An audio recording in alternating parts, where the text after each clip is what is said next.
Astaghfirullah. Bismillahirrahmanirrahim. Assalamualaikum warahmatullahi wabarakatuh.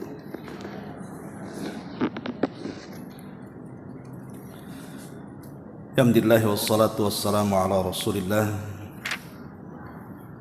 wa ala alihi wa sahbihi wa mawalah wa la hawla wa la quwwata illa billahi wa ba'du.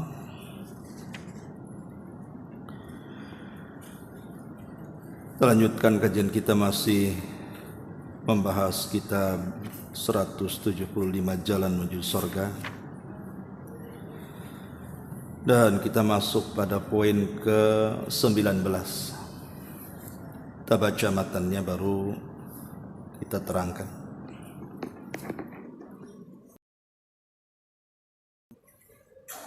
Nabi SAW bersabda di sini dalam hadis yang dikeluarkan Al-Imam At-Tabrani, "Laisa yatahassaru ahlul jannati illa ala sa'atin marrat bihim lam yadhkurullaha fiha." Nabi SAW mengatakan, penduduk sorga itu tidak akan menyesal kecuali terhadap waktu yang berlalu di dunia sedangkan mereka tidak berzikir kepada Allah di dalamnya. Ma'asyiral muslimat yang dimuliakan Allah Subhanahu wa taala, hadis ini menjelaskan tentang kenikmatan manusia ketika masuk ke dalam surga. Karena orang yang masuk ke dalam surga itu, di surga itu tidak akan ada kesedihan, tidak akan ada keletihan, tidak akan ada kepadatan dan juga penyesalan. Tetapi penduduk sorga itu ada satu saja penyesalan mereka. Dari sekian banyak nikmat yang Allah anugerahkan kepada mereka, rupanya ada satu perkara yang mereka sesalkan. Apa itu? Apabila digambarkan kepada mereka tentang kehidupan mereka di dunia, ada satu waktu yang lewat kepada mereka itu, di mana waktu itu lewat dengan percuma saja, tidak ada manfaat dalam kehidupannya. Di mana waktu itu lewat dan mereka tidak berzikir kepada Allah Subhanahu wa taala. Karena setiap detik amal saleh yang kita lakukan di dunia itu mengangkat derajat kita di surga. Itulah penyesalan mereka. Coba kalau seandainya waktu-waktu di dunia itu tidak ada yang sia-sia, tentu mereka akan mendapatkan derajat tinggi di surga. Itulah penyesalan penduduk surga. Artinya kalau orang yang masuk ke dalam surga saja ada penyesalan, macam mana pula dengan orang yang masuk neraka? Tentu mereka lebih menyesal lagi. Baik, sebelum kita jelaskan hadis ini, kita akan menjelaskan beberapa penyesalan di akhirat. Dan apa yang kita sesalkan kelak kalau kita sudah di akhirat itu dari perbuatan-perbuatan kita di dunia.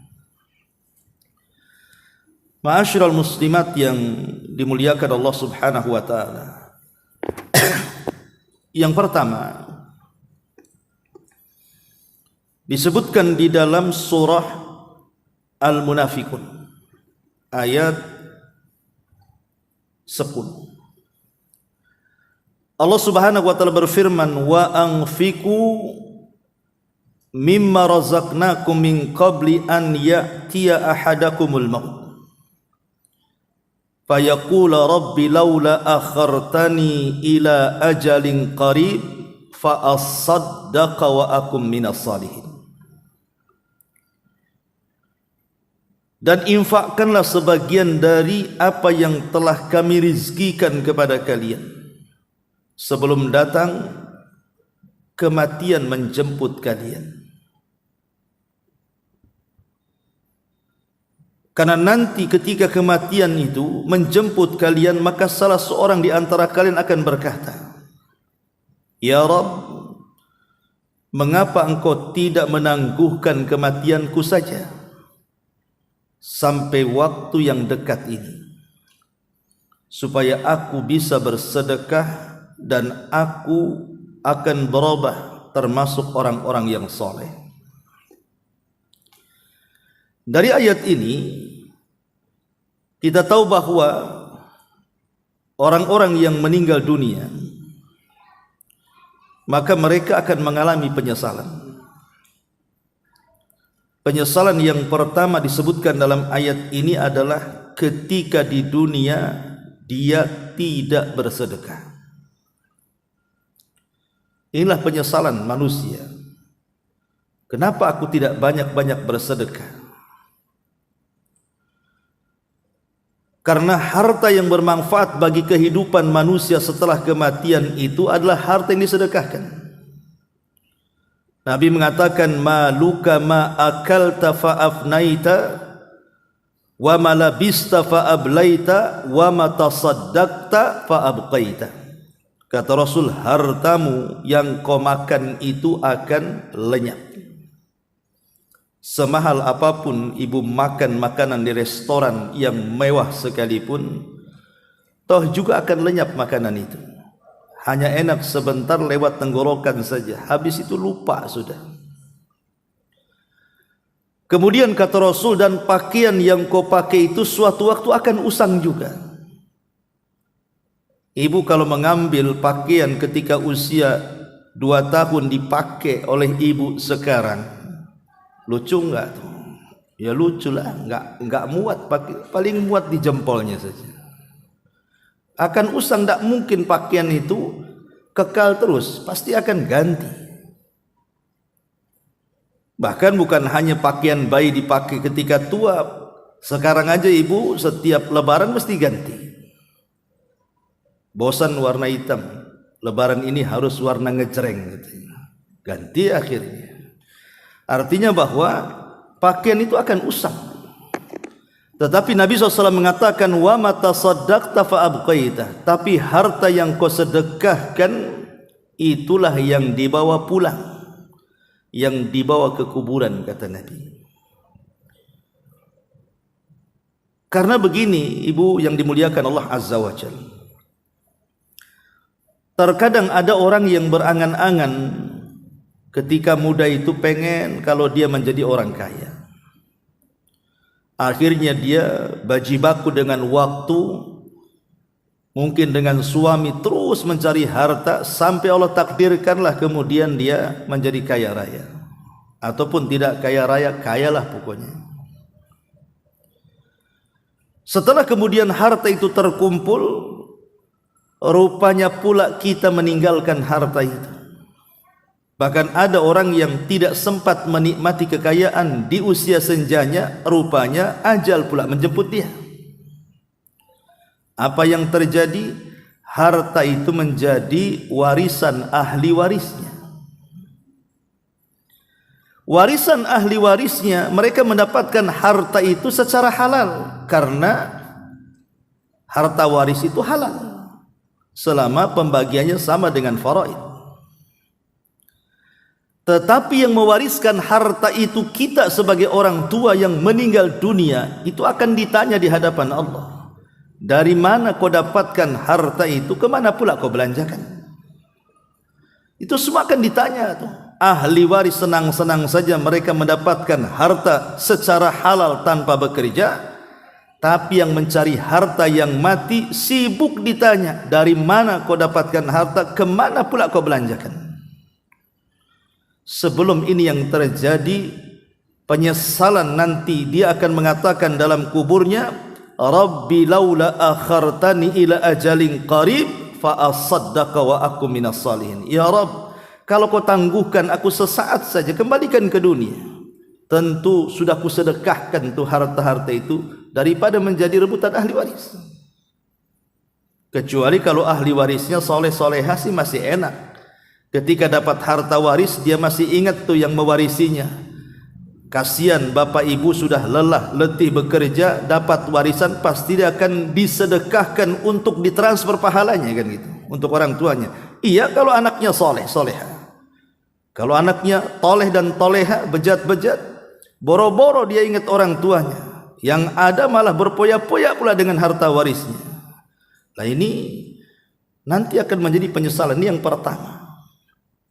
Kalaupun tidak bersedekah tiap hari, bersedekahlah sepekan sekali. Kalaupun tidak bisa sepekan sekali, bersedekahlah sebulan sekali. Jangan pula seumur hidup sekali. Ya. Ini yang pertama, singkat-singkat saja. Yang kedua, disebutkan dalam surah Al-Mu'minun ayat 99 sampai 100. Allah Subhanahu wa taala berfirman, hatta idza jaa ahadahumul maut qala rabbirji'uni la'alli a'malu salihan fima tarak kalla innaha kalimatun huwa qailuha wa min waraihim barzahun ila yaumi yub'atsun.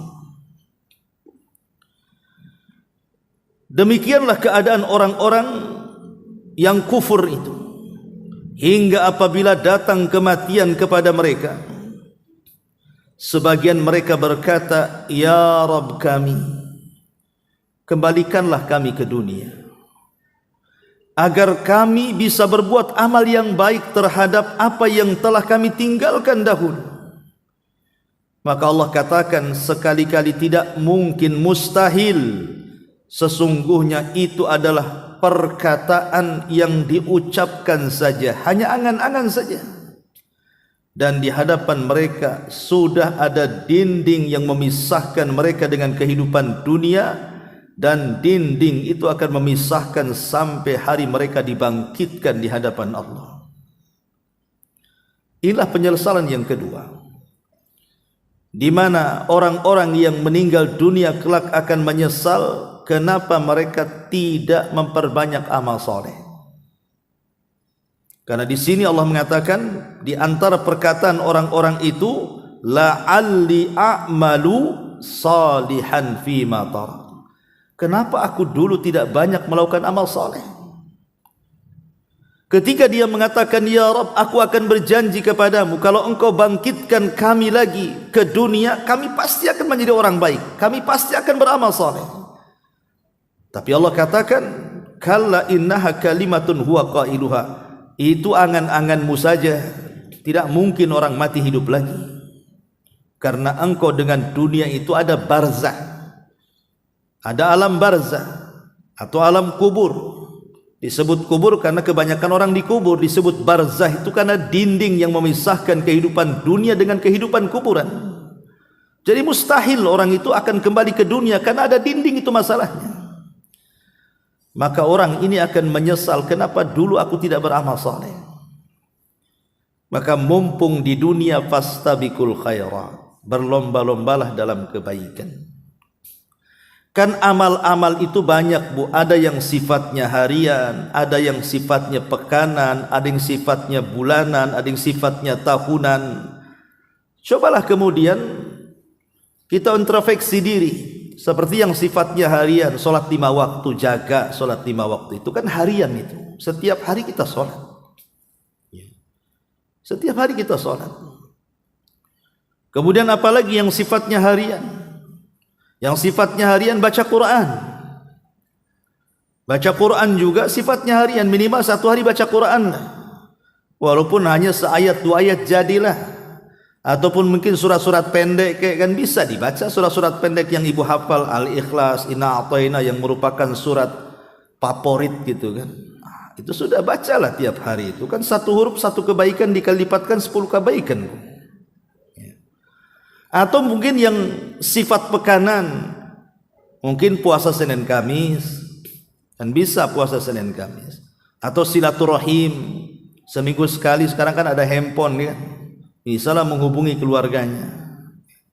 Atau mungkin bulanan, kalau tidak bisa puasa Senin Kamis ya Ayyamul Bid lah, sebulan 3 hari gitu kan, 13, 14, 15 ya.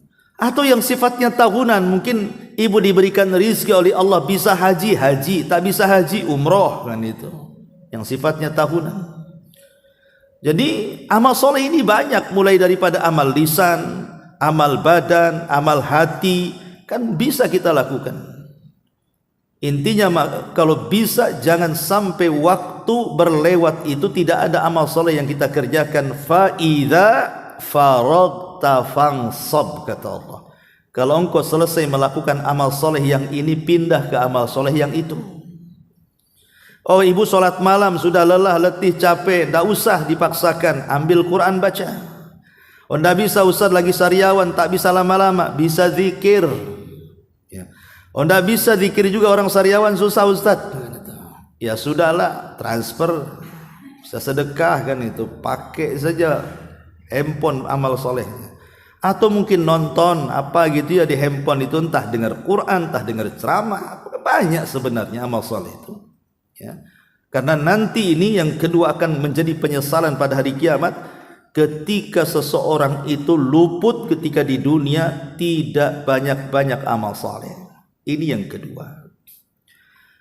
Kemudian yang ketiga, yang akan menjadi penyesalan kita pada hari kiamat adalah umur yang lewat begitu saja. Perasaan dulu kita masih kecil, kemudian remaja, kemudian dewasa, ngaca pula dah tua. Dihitung ubannya itu. Kadang-kadang usia ini berlalu begitu cepat, karena memang Nabi SAW mengatakan orang itu semakin dekat dengan zaman kiamat itu, maka waktu akan berputar semakin cepat itu. Dulu waktu kita masih kecil gitu ya, mungkin dari zuhur ke asar itu lama rasanya, dari asar ke maghrib itu lama begitu. Sekarang enggak, tahu-tahu zuhur, tahu-tahu asar, tahu-tahu maghrib, tidur lagi, besok bangun lagi, tahu-tahu Jumat datang ke Sukajadi. Jadi waktu yang begitu cepat itu akan ditanya oleh Allah Subhanahu wa taala di dalam surah Al-Fatir, surah Fatir ayat 37. Allah Subhanahu wa taala menggambarkan bagaimana pedih peritnya penduduk neraka yang masuk neraka itu. Allah katakan wahum yastarihuna fiha. Penduduk neraka itu berteriak-teriak kelak ketika mereka di neraka, saking kesakitannya mereka diazab. Wahum yastarihuna fiha, dan mereka pun menjerit-jerit dalam neraka itu. Kemudian mereka berkata, Rabbana akhrijna na'mal salihan ghairal ladzi kunna na'mal. Ya Rabb, kami keluarkanlah kami dari neraka ini. Kami janji kalau kami dikeluarkan niscaya kami akan mengerjakan kebaikan yang berlainan dengan yang kami dulu kerjakan. Dulu kami jahat, tapi kami kalau dikembalikan janji kami akan baik. Itu janji mereka di hadapan Allah. Tetapi Allah Subhanahu wa taala mengabulkan? Tidak. Allah justru mengingatkan mereka soal umur. Allah katakan ayat selanjutnya, awalam nu'ammirkum ma yatadzakkaru fihi man tadzakkar wa ja'akumun nadhir. Maka Allah mengatakan, bukankah kami dulu di dunia, kata Allah, sudah memberikan usiamu yang cukup panjang? Kemanakan usiamu itu? Kami sudah memberikan usia kepadamu yang cukup panjang, kemudian kami datangkan peringatan kepada kalian. Kenapa kalian tidak mengindahkan peringatan itu? Maka Allah tutup ayatnya, fadzuqu famalidz zalimina min nasir. Maka sekarang rasakanlah azab kami, dan bagi orang-orang zalim tidak akan ada penolong bagi mereka. Jadi dalam ayat ini, surah Fatir 37 ini menggambarkan bahwa waktu yang berlalu itu akan ditanya oleh Allah Subhanahu wa taala, awalam nu'ammirkum. Sebagian para ulama tafsir ada yang mengatakan bahwa awalam nu'ammirkum, bukankah dulu kami telah memberikan usia panjang kepadamu? Artinya usia panjang ini kisaran 40 tahun sampai 60 tahun. Jadi kalau ibu usianya sekarang sudah 40 tahun itu sudah panjang bu usianya. Kenapa? Karena yang dilewati lebih lama dibandingkan yang akan dijalani. Usia manusia itu kata Rasul, kalau umat Nabi berkisar 60 sampai 70 tahun saja kan. Kata Rasul, a'maru ummati baina sittina wa sab'in. Usia umatku itu berkisar antara 60 sampai 70 tahun. Kalaupun ada yang lewat 70 tahun itu sedikit. Berarti kalau usia ibu sudah 40 tahun, berarti sudah separuh lebih tuh. Sudah separuh lebih kan. Kalau paruan kan harusnya 80, 40 kan itu. Berarti kalau seandainya hanya 70 tahun saja, kemudian usia ibu 40 tahun, berarti yang sudah lewat 40 tahun yang akan dijalani tinggal 30 tahun saja. Itu pun kalau sampai ke 30 tahun setelahnya. Lah karena usia 40 tahun, 70 tahun itu sudah lebih banyak yang dijalani ketimbang yang akan dilalui. Makanya Allah ingatkan soal waktu. Kemana saja kamu itu? Usia 40 tahun kok gak sadar-sadar? Kok makin jadi tua-tua keladi ini gimana ceritanya? Kok makin jadi? Apalagi 60 tahun. Berarti kan tinggal di OTW saja itu. 60 tahun kan udah dekat itu. Ya. Makanya di sini Allah ingatkan tuh, awalam nu'ammirkum. Kemana saja usia yang kukasih itu? Jadi nanti usia ini akan jadi penyesalan tuh. Kenapa aku lewatkan usia begitu saja lewat, kok nggak ada kebaikan yang ada dalamnya itu? Karena sekarang ini dengan adanya handphone di tangan-tangan ibu itu, waktu lebih banyak sia-sia dibandingkan manfaatnya bu. Dulu kalau belum ada handphone, masih banyaklah aktivitas yang kita bisa lakukan. Sekarang dengan ada handphone tuh semua jadi pemalas bu. Pemalas. Kadang-kadang hak dan kewajiban seorang ibu kepada suami saja itu sudah teralaikan gara-gara handphone kan. Harusnya bangun tidur itu tengok wajah suami, itu sibuk tuh. Ini WA masuk nih di grup nih. Apa nih yang mau dibaca nih? Lah kadang-kadang yang sepele saja, yang remeh-temeh itu akhirnya sedikit demi sedikit haknya hilang. Kadang ada satu harian itu orang nongkrong aja di handphone sampai matanya rusak. Itu pula ibu wariskan ke anak-anak dengan dibelikan handphone. Apa enggak dosa jariah tuh jadinya? Maka ini yang ketiga, usia ini akan menjadi penyesalan. Kemudian yang keempat, yang akan menjadi penyesalan adalah meninggalkan Quran.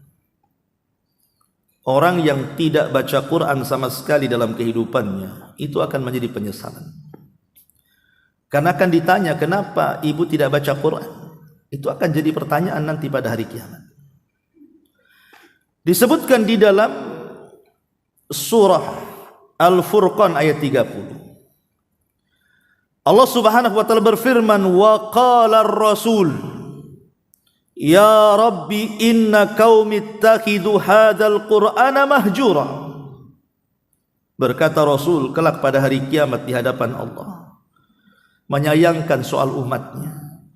Wahai Rabb, sungguh umatku ketika di dunia mereka telah menjadikan Al-Quran itu mahjur. Mahjur itu artinya sesuatu yang diabaikan, tidak menjadi prioritas dalam hidupnya.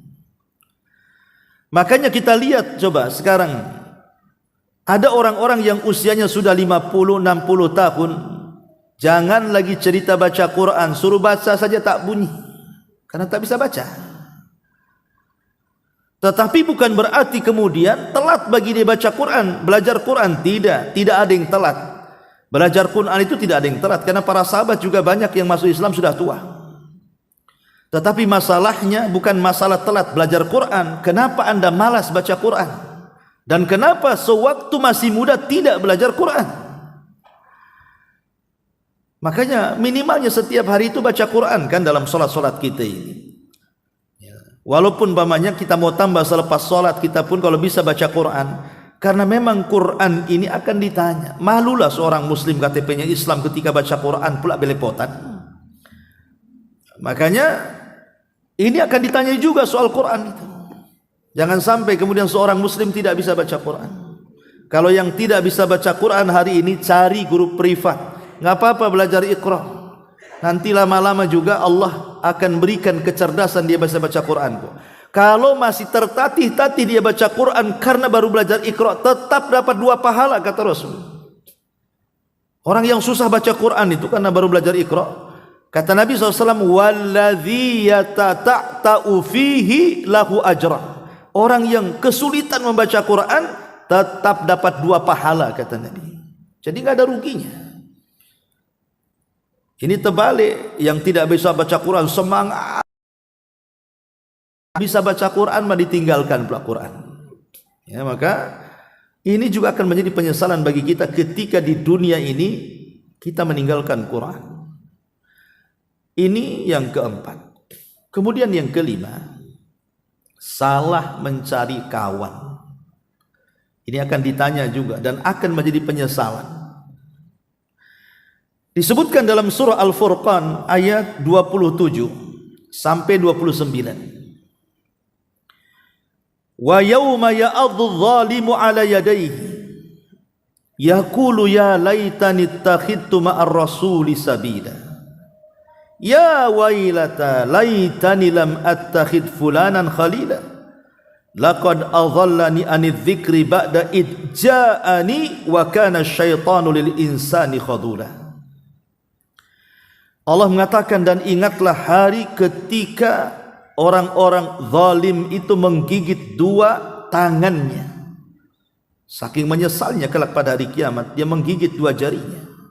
Kemudian berkata, aduhai kiranya dulu aku mengambil jalan bersama para rasul, bersama orang-orang yang baik, orang-orang yang mengikuti Nabi, orang-orang saleh.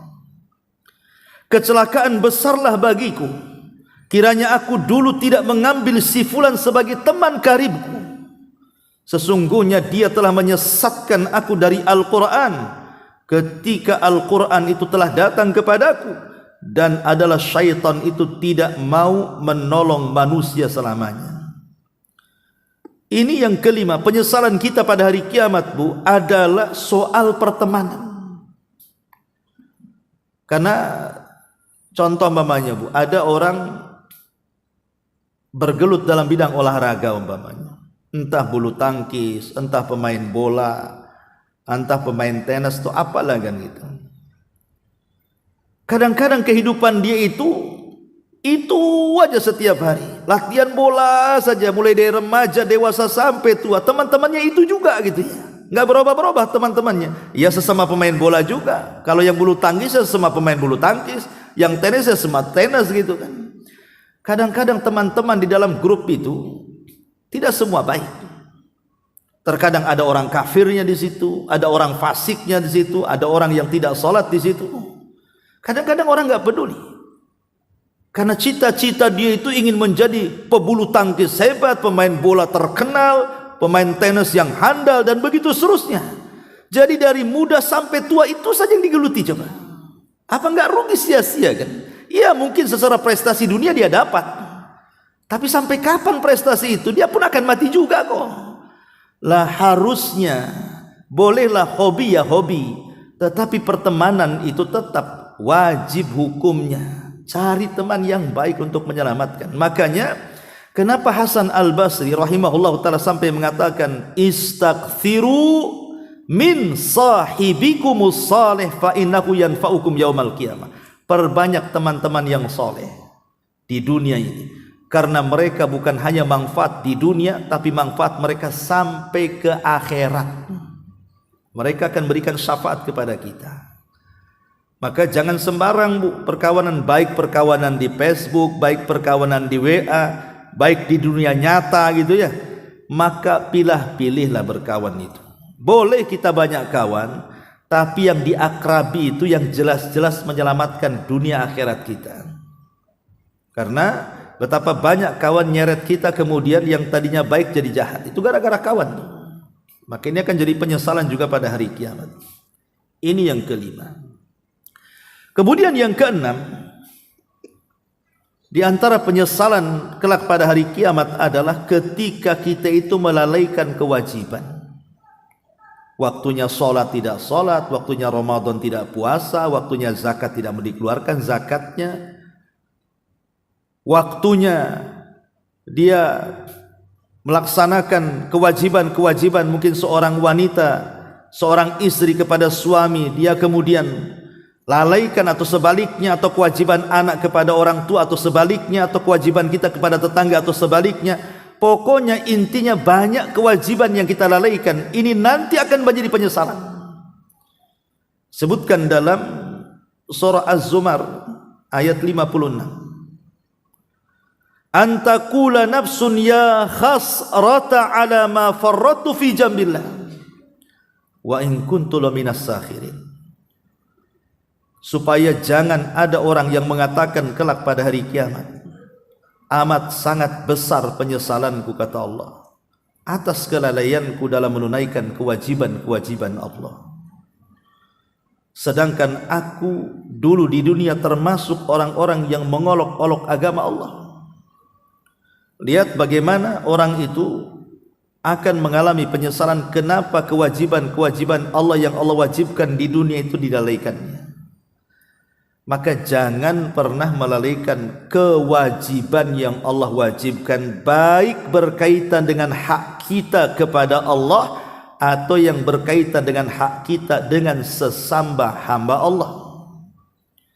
Hak kita dengan Allah ya seperti sholat, puasa, zakat, haji, itu hak-hak kita yang harus kita tunaikan kepada Allah.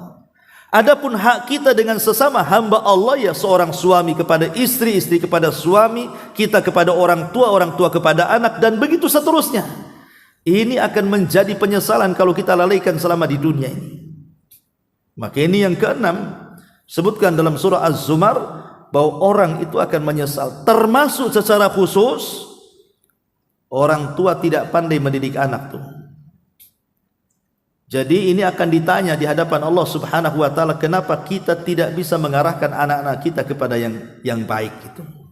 Karena Rasul yang mengatakan kullukum ra'in wa kullukum mas'ul an ra'iyati. Kalian semua pemimpin dan akan ditanya soal kepemimpinan kalian. Artinya banyak sekali penyesalan, ini kan sebagiannya saja. Saya jelaskan ya karena waktu juga. Ma'asyiral muslimat yang dimuliakan Allah Subhanahu wa taala. Karena begini, orang kalau seandainya Allah Subhanahu wa taala takdirkan, naudzubillah summa naudzubillah, dimasukkan ke dalam neraka, kemudian ditakdirkan pula dia kekal di situ karena mungkin dosa yang mengakibatkan kepada kekufuran, kesyirikan atau kemunafikan yang menjadikan orang kekal di neraka. Penyesalan penuh neraka itu tidak ada gunanya. Penyesalan orang-orang yang masuk neraka itu tidak ada manfaatnya. Disebutkan di beberapa ayat Al-Quran, contoh umpamanya surah Al-Mu'minun ayat 108. Allah mengatakan, Rabbana akhrijna minha fa in udna fa inna zalimun. Ya Rabb kami, keluarkan kami dari neraka ini, kembalikan kami ke dunia. Maka jika kami kembali kepada kekafiran kami setelah engkau kembalikan kami ke dunia, niscaya kami termasuk orang-orang zalim. Jadi orang-orang kafir yang masuk neraka itu mereka menyesal dan mereka berjanji kepada Allah, ya Rabb kalau engkau berkehendak kembalikan kami ke dunia, dan kalau juga kami masih kafir setelah kau kembalikan, kami termasuk orang zalim. Pertanyaannya, dikabulkan permintaan mereka walaupun mereka mengeluarkan air mata darah sekalipun? Allah katakan qala khsa'u fiha wa la tukallimun. Maka Allah berfirman, tinggallah selamanya dengan hina kalian di neraka dan jangan bicara lagi denganku, katanya. Lihat, Allah Subhanahu wa taala tidak menerima uzur mereka. Bahkan Allah mengatakan enggak usah bicara lagi kalian di sini. Ikhsa'u fiha, tinggallah dengan hina. Jadi Allah Subhanahu wa taala tidak mau mengajak bicara penuh neraka, padahal mereka setiap hari minta kepada Allah untuk dikembalikan ke dunia. Ketika Allah Subhanahu wa taala tidak peduli dengan mereka, mulailah mereka melirik siapa? Melirik malaikat penjaga pintu neraka. Siapa malaikat penjaga pintu neraka? Malaikat Malik. Allah Subhanahu wa taala berfirman di dalam surah Az-Zuhruf ayat 77 sampai 78. Wa nadaw ya Malik liyaqdi alaina rabbuk qala innakum makithun laqad ji'nakum bil haqqi walakinna aktsarakum lil haqqi karihun. Dan mereka berseru, ya Rabb kami. Mereka berseru kepada malaikat Malik, wahai malaikat Malik, biarlah Tuhanmu mematikan kami saja. Kalau dengan cara seperti ini kami tidak bisa diajak bicara lagi oleh Allah dan kami akan diazab selamanya, matikan sajalah. Bilang sama Rabbmu, matikan saja kami di neraka ini. Tetapi apa jawaban Malik? Malik pun menjawab, qala innakum makithun. Oh, tidak bisa. Kalian akan tetap tinggal di neraka dan tetap hidup dan tetap akan disiksa. Ditolak permintaan mereka. Ketika kemudian malaikat Malik tidak juga mengabulkan keinginan mereka, mulailah mereka meminta kepada para malaikat-malaikat yang ada di neraka selain malaikat Malik. Dan Allah Subhanahu wa taala katakan dalam surah Ghafirnya, wa qala alladziina fin nari li khazanati jahannam ud'u rabbakum yukhaffifu 'anna yawman minal adzab. Dan orang-orang yang berada di neraka berkata kepada penjaga-penjaga neraka, mohonkanlah kepada Rabbmu agar dia meringankan azab atas kami sehari saja jadi. Lihat di sini. Pertama mereka minta kepada Allah agar mereka dikeluarkan neraka, tetapi Allah tidak kabulkan. Dan Allah katakan, tinggal saja dengan hina kau di situ, jangan bicara lagi denganku. Kemudian mereka ditolak permintaannya oleh Allah. Mulailah mereka melirik kepada malaikat Malik agar bicara dengan Allah, sudah wafatkan kami saja di neraka. Tapi malaikat Malik mengatakan, oh tidak bisa, kalian akan tetap hidup dan kalian akan disiksa di sini. Akhirnya mereka mulai melobi malaikat-malaikat yang lain dan mengatakan, mintalah kepada Allah, kalau kami harus disiksa selamanya di neraka, minimal ringankanlah siksaan kami, gitu. Subhanallah. Tapi apa jawaban para malaikat-malaikat itu? Mereka mengatakan, qalu awalam taku ta'tikum rusulukum bil bayyinah. Maka penjaga-penjaga jahanam berkata, apakah rasul-rasul belum datang kepada kalian dengan membawa bukti-bukti yang nyata? Bukankah sudah datang? Akhirnya mereka pun putus asa, minta kepada Allah tidak dikabulkan. Lewat perantara malaikat Malik juga ditolak. Lewat perantara para malaikat penjaga neraka pun semua ditolak. Akhirnya putus asa, mulailah mereka melirik penduduk sorga. Karena antara sorga dan neraka itu ada jendela, ya, di mana penduduk sorga bisa melihat penduduk neraka ataupun sebaliknya. Maka Allah Subhanahu wa taala gambarkan dalam surah Al-A'raf ayat 44-nya itu. Wa nada ashabul jannah ashaban nar an qad wajadtum ma wa'adana rabbuna haqqan fahal wajadtum ma wa'adakum rabbukum haqqan qalu na'am fa'adzana mu'adzinun bainakum al-la'natullah 'ala zalimin. Dan penghuni-penghuni sorga berseru kepada penghuni-penghuni neraka, sesungguhnya kami dengan sebenarnya telah memperoleh apa yang Allah janjikan kepada kami. Apakah kalian juga sama mendapatkan janji Allah kepada kalian? Maka mereka mengatakan, ya, telah sampai janji Allah kepada kami. Maka mereka penduduk neraka menjawab betul. Kemudian seorang penyeru malaikat mengumumkan di antara kedua golongan itu, kutukan Allah ditimpakan kepada orang-orang yang berbuat zalim. Kemudian sekarang dialog penduduk neraka kepada penduduk surga. Apa dialognya? Wa nada ashabun nar ashabal jannah an afidu alaina minal ma au mimma razaqakumullah. Maka penduduk neraka memanggil-manggil penduduk sorga, wahai penduduk sorga, bisa enggak kau berikan kepada kami apa yang Allah rizkikan kepada kalian? Entah satu tetes air jadilah, anta satu butir makanan yang Allah rizkikan jadilah. Yang penting berikan kepada kami air dan makanan kalian. Tapi apa jawaban penduduk surga? Penduduk surga mengatakan, innallaha harramahu ma'alal kafirin. Oh, tidak bisa, karena Allah sudah haramkan makanan minuman itu kepada orang-orang kafir yang masuk neraka. Akhirnya mereka putus asa. Lobi sana gagal, lobi sini gagal.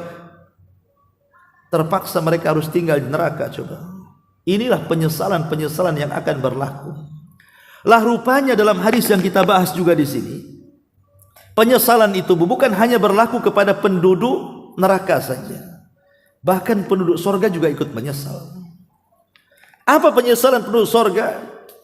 Nabi SAW mengatakan, laisa yatahassaru ahlul jannah illa ala sa'atin marrat bihim lam yadhkurullaha fiha.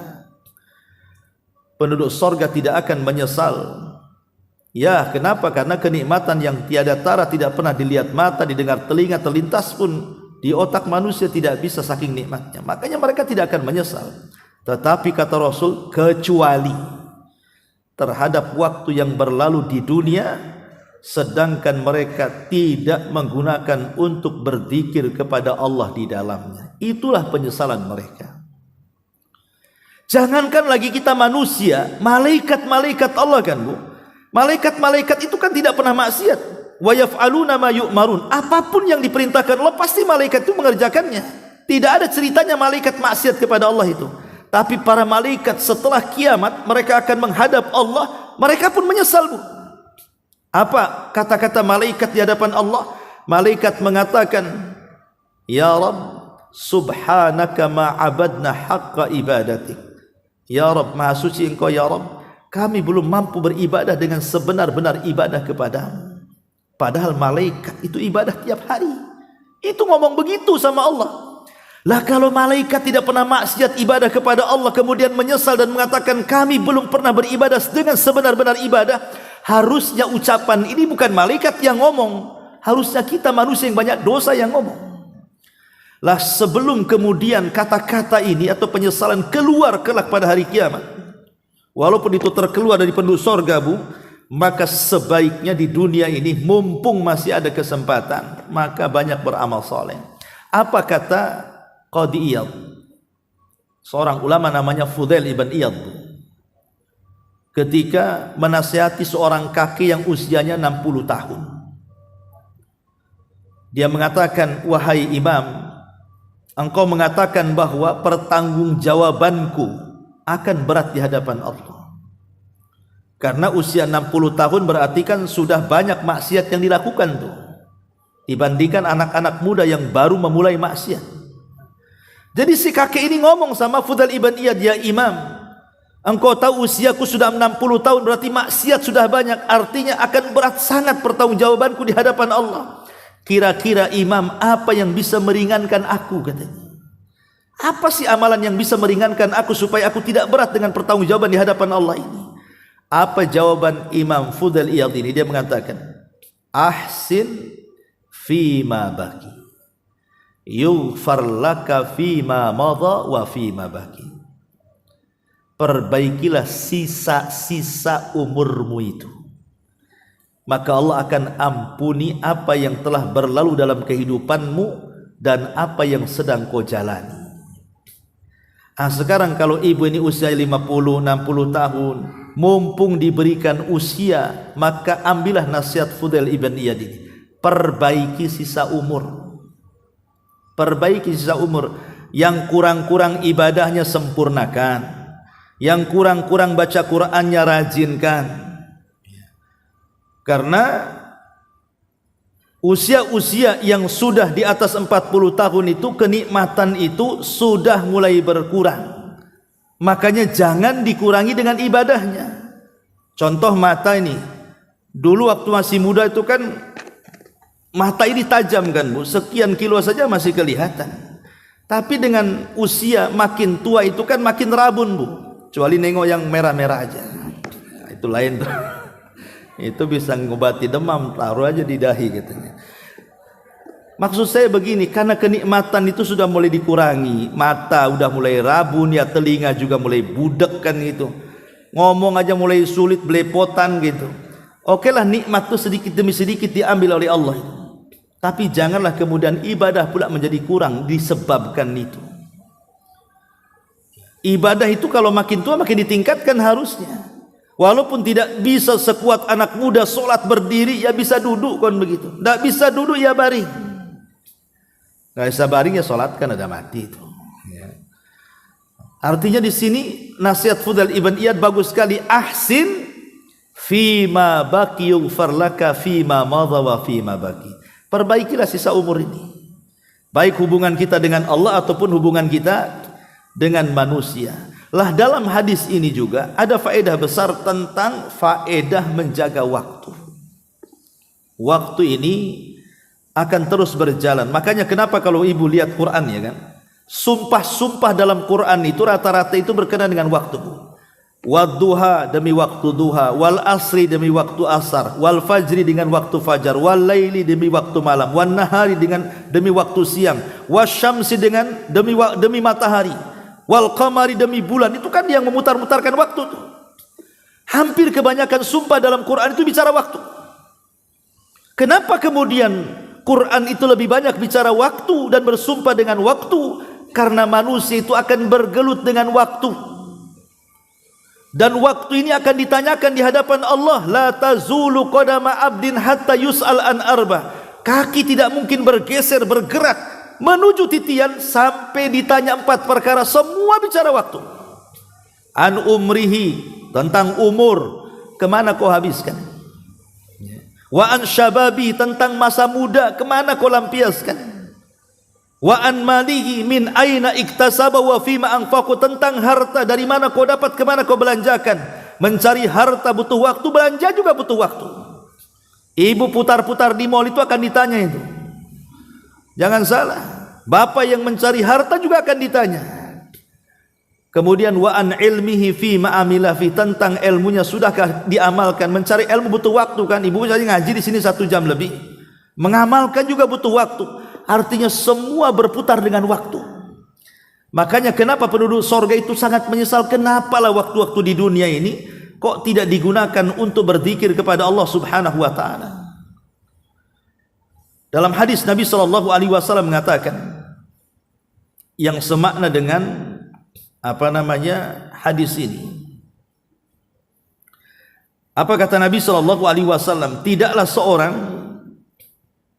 mereka bermajlis ilmu, majtama'a qaumun fi baiti min buyutillah yatluna kitaballah wa yatadarasunahu bainahum illa nazalat alaihimus sakinah wa ghasyiyatuhumur rahmah wa hafathumul malaikah wa dzakarallahu fiman indah. Tidaklah satu kaum bermajlis, dibacakan padanya ayat-ayat Quran dan dipelajari, hadis-hadis Nabi kemudian dipelajari, kecuali akan turun ketenangan, kecuali akan turun rahmat, dan Allah akan menyebut-nyebut nama kita di langit sana. Dalam riwayat apa kata Rasul? Majalasa kaumun majlisan. Tidaklah seseorang itu bermajlis dengan sebuah kaum di sebuah majlis, lam yadkurullaha fi, tidak ada zikir di dalamnya. Pamannya ibu kumpul-kumpul entah ngopi di rumah kawannya. Kalau bapak-bapak mesti kan ngumpulnya di warung kopi. Kalau ibu ngumpulnya di rumah si Anu, si Fulanah, si Alanah kan gitu. Entah urusan arisan, entah urusan masa-masa, entah urusan apa kan, mesti ibu kumpul lah dengan kawan itu. Ketika kumpul-kumpul itu tidak berzikir di dalamnya, kata Rasul, walam yusallu ala nabihim, bahkan tidak ada salawat kepada nabinya, illa kana alaihim tiratun, maka majlis itu akan menjadi majlis penyesalan nanti pada hari kiamat. Insya'a azabahu wa insya'a ghafara lahu. Kalau Allah mau, Allah akan azab lantaran majlis itu, tapi kalau Allah mau, Allah ampuni majlis itu. Makanya Bu, walaupun mungkin tujuannya dunia, ibu ngundang kawan makan di situ, tapi selipkanlah obrolan-obrolan itu soal agama. Jangan melulu soal dunia gitu maksudnya.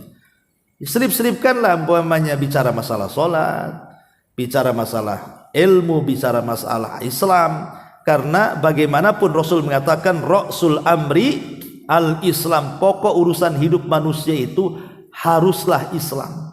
Jadi kalau ibu mau ngobrol, obrolkan masalah Islam. Kalau ibu mau bincang, bincangkan masalah Islam. Kalau ibu mau kumpul, kumpullah di atas Islam. Kalau ibu mau nulis, tulislah masalah Islam. Jadikan Islam itu pokok urusan hidup. Jangan sampai satu majelis tidak ada zikir di dalamnya dan salawat kepada Nabi sallallahu alaihi wasallam. Inilah di antara penjelasan dari hadis Al-Imam At-Tabrani tentang satu waktu yang menjadi penyesalan penduduk sorga ketika tidak digunakan berzikir kepada Allah Subhanahu wa taala. Baik, sampai di sini. Kalau ada yang bertanya silakan. Kalau enggak kita tutup.